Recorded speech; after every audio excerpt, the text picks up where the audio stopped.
chooses with English, which makes it a bit hard. Oh, okay. Was the message put across? I think so. I went filming, charades.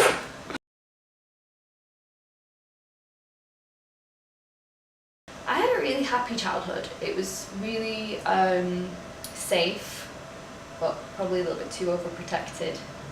And secondary school in particular was hard for me because it's the first time in your life you're sort of judged by your peers, and you go from an environment where everything's happy and safe to, oh, by the way, you're really ugly, or you're stupid, or do you want to stand up in a classroom and tell everybody about your weekend, and that's really not me. I'm quite introverted. So I went from calm to like stress in a period of a couple of weeks because they really throw you in at the deep end. But I've got a really supportive family, friends, partner, so there's nothing in my life that you could pinpoint to say that's why she has a problem.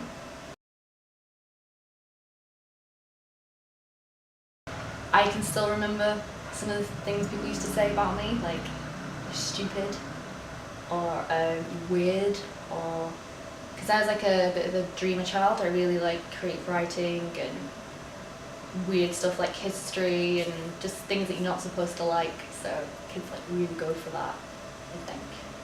It's because I didn't fit into like a lot of my peers at the time were really tanned and blonde, and I wasn't. I'm really pale and skinny and have no curves, so I was just different. Yeah, if you look at that in the work environment, you can't do that. But school is acceptable to shout somebody across the hall and say, oh, you're minging. So I really struggled with that.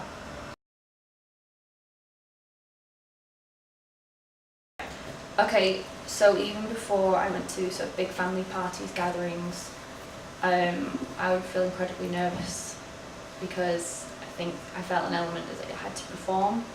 As children do, you have to be lively or interesting or cute and talk to a whole bunch of adults who were directing all their attention at you, and I just found that really, really stressful.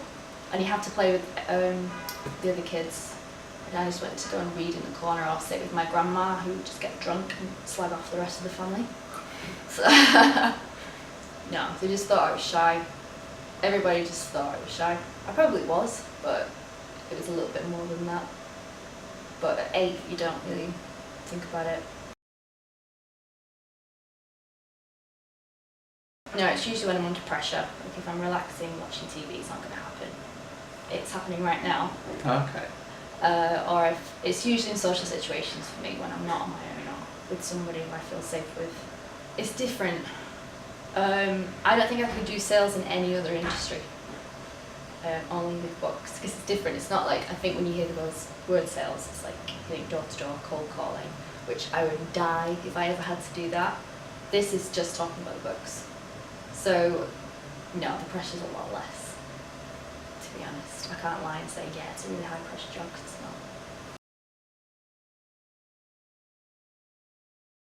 The only way I can describe one is though, right, imagine, you know, when you nearly fall down a stair or something, it's like, but times it by 10 and it doesn't stop, it keeps going. You've got like 5-10 minutes of it and you think you can't speak, you can't breathe, it feels like dying. It's like really dramatic, but that's how it feels. And I went for an interview for another position, and 2 minutes before the interviewers arrived I had a panic attack. I didn't know what it was at the time, thought I was dying, and I just remember thinking I have to get out, so I just ran out of the room.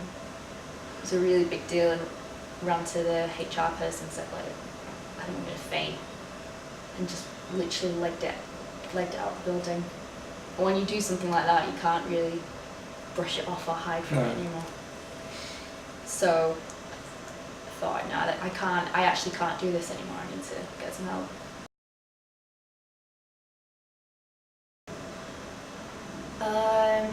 I think it can be managed. Subdued. I think you can get it to a level where it doesn't affect you, and if it does, it's only now and again. Like, I'm in a really good place with it right now, but I'm not sure if you can cure it. I think it's part of your personality, but maybe I'm wrong. I hope I am.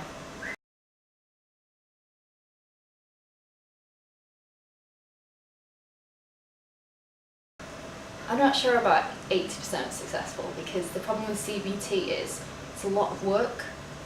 You have to do like thought charts, which means you write down what you're thinking and then sort of go through it, and it takes about 30 minutes.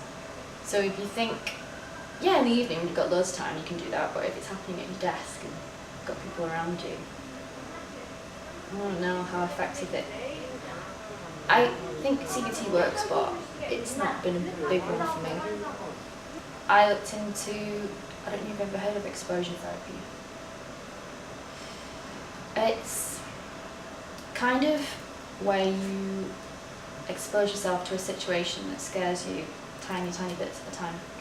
Because like people say, just do it, throw yourself in the deep end. It's like, no. It's almost like just prodding yourself with a stick, just like little tiny bit bits of pain at a time, almost. not to the one extreme, just little bits at a time. Get familiarised with the feeling, kind of realise that anxiety and panic can't hurt you, just makes you feel uncomfortable, and then you move up a level.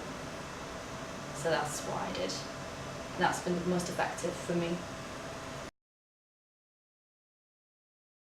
Yeah, definitely, because that's my way of venting and getting everything out of my head. I do a lot of exercise because it burns off the adrenaline, which is a huge cause of anxiety. You have too much of that coursing through your veins, and I'm really honest about it now, which helps. Like if I'm having a bad day, I'll say I'm having a bad day, and as soon as you admit it, it halves my anxiety by 50%.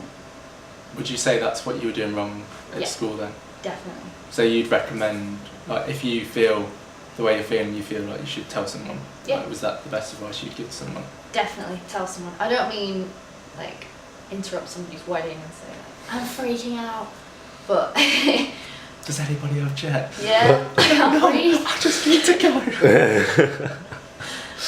If you're having a bad day at work and you feel really, really anxious, if you have someone you trust, just to say, look, I'm having a bad one. If I seem a bit weird, it's because of this.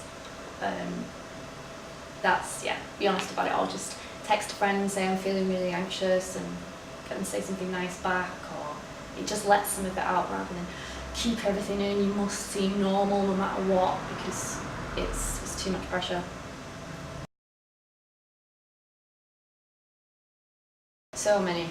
That's been like the most humbling thing, because when I started writing it, I really didn't think anyone except my mum would read it. I thought she just might, sorry, good love, carry on. Didn't think anybody else would read it.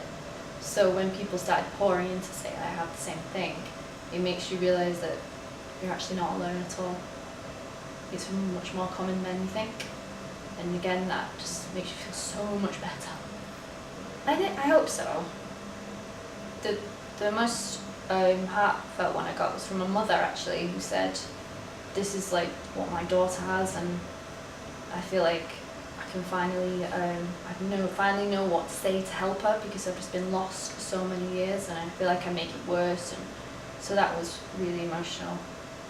It's like, that's why I write. It's kind of 50% selfish for me and 50% to try and help others, just by sharing what I've been through. It's the same with any mental illness, actually. It's the fear of the dark cloud coming back. And why do you fear it? Why do you think it's bound to come back? Why can't you accept that it's never going to happen again? That's an interesting question. Why can't I accept that? Because I can't guarantee it. You know, it's in the same way that you fear somebody you love is going to die. You can't stop it. It's one of those fears that you can't ever rationalise. You can't, it's like saying, you know, why can't you accept that you might not get a cold again? Like, I can't. You can't guarantee that. I now know that if it does come back, I can handle it. So it's taken the edge off. But I don't want to feel that afraid ever again.